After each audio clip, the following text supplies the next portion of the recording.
Pangeran Ronggowicitro II, Mediator Raja Mataram.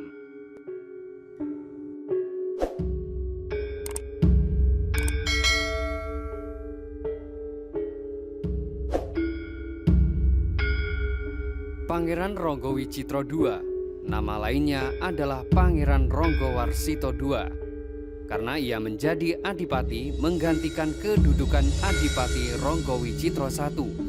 Maka ia memperoleh gelar Raden Adipati Ronggowicitro II.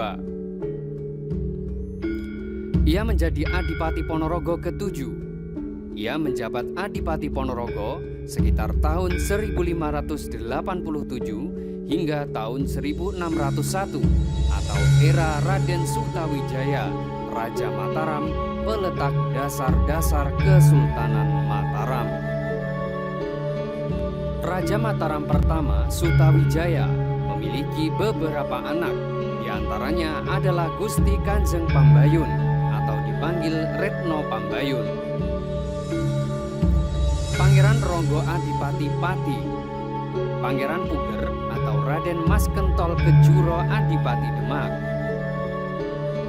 Pangeran Teposeno, Pangeran Purboyo atau Raden Mas Damar, Pangeran Rio Manggolo, Pangeran Adipati Joyorogo Adipati Gadingrejo Ponorogo, Panembahan Hadi Prabu Hayakrawati atau lebih dikenal dengan sebutan Panembahan Sedo ing Krapyak, yang artinya baginda yang wafat di Krapyak, dan Pangeran Pringgoloyo.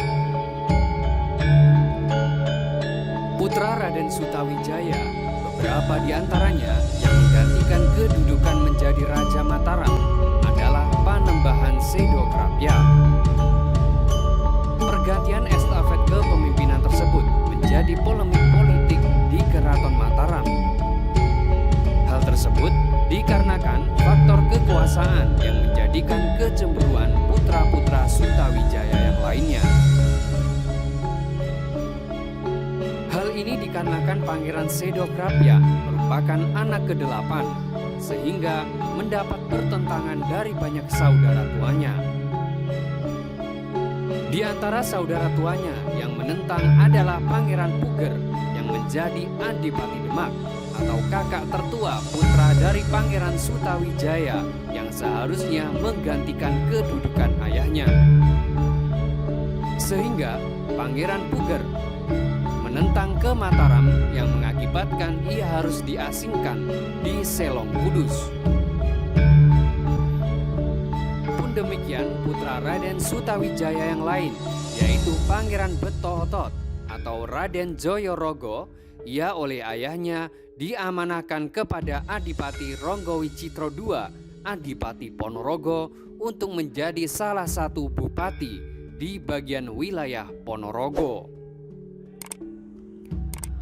Oleh Tumenggung Ronggowicitro II, Pangeran Joyorogo ditempatkan di sebuah dusun bernama Sri Gading yang terletak kurang lebih 15 km kota Ponorogo, sekarang masuk desa Campurrejo Sambit. Daerah Kabupaten Gadingrejo tanahnya datar, subur dan luas, sehingga dalam waktu singkat Bupati Joyonegoro dan keluarganya menjadi kaya raya. Setelah berhasil, beliau mengumpulkan anak-anak muda untuk dilatih pelajaran bela diri dan taktik perang. Anak-anak muda merasa senang, namun para pini sepuh menjadi khawatir karena menduga pasti ada maksud dari Bupati Joyorogo menghimpun kekuatan para pemuda.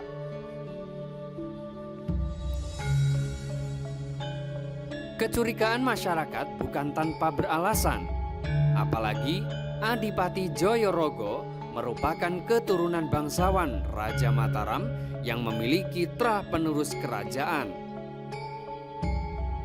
Perihal aktivitas putra Sutawijaya sebagai Adipati Gadingrejo terdengar sampai ke Mataram. Apalagi Adipati Joyorogo menolak hadir pada acara-acara kerajaan, bahkan sudah selama 3 kali perayaan Maulid dan Idul Fitri tidak pernah hadir ke kerajaan.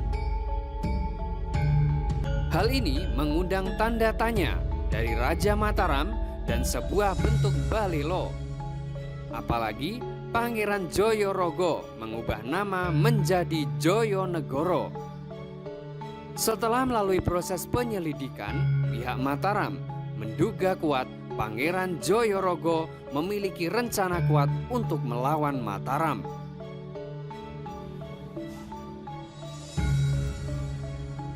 Pangeran Jolang kemudian meminta Pangeran Pringgoloyo, adiknya, untuk berangkat ke Gadingrejo, menanyakan kesetiaan Adipati Gadingrejo, Pangeran Joyorogo kepada Mataram. Beliau selama di Gadingrejo ditemani oleh Tumenggung Ronggowicitro II, Adipati Ponorogo, yang juga sebagai mediator bersama Tumenggung Martoloyo. Kedatangan rombongan dari Mataram dan Kadipaten Ponorogo membuat masyarakat Gadingrejo menjadi panik dan ketakutan.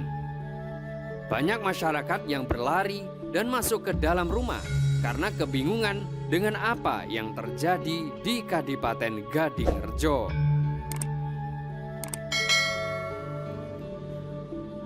Rombongan selama dalam pendopo Kadipaten Gadingrejo, pihak Mataram yang dipimpin oleh Pangeran Pringgoloyo disambut dengan hangat oleh Adipati Joyorogo terkait kedatangan pembesar Mataram. Setelah terjadi dialog perihal dugaan Pangeran Joyorogo ingin memberontak Mataram, terjadilah jalan buntu di mana Pangeran Joyonegoro merasa lebih tua dan yang berhak menjadi Raja Mataram, sehingga merasa tidak perlu datang ke Mataram. Namun perbuatan tersebut dirasa sebagai wujud ketidakpatuhan Kadipaten Gadingrejo kepada Mataram. Maka atas perbuatan tersebut Pangeran Joyorogo dijatuhi hukuman pengasingan di Gunung Loreng Slaung pada sebuah tempat bernama Tumpak Sewangon hingga meninggal dunia. Pangeran Tumenggung Ronggowicitro II selama menjadi mediator dirasa cukup berhasil. Keberhasilan tersebut paling tidak dapat menyelesaikan konflik keraton tanpa pertumpahan darah di dalam masyarakat, sehingga Adipati Ronggowicitro II dikenal di dalam masyarakat sebagai seorang mediator. Adipati Ronggowicitro II meninggal dan dimakamkan di pemakaman Setono, tepatnya di gedung nomor 1, berdekatan dengan ketiga istrinya.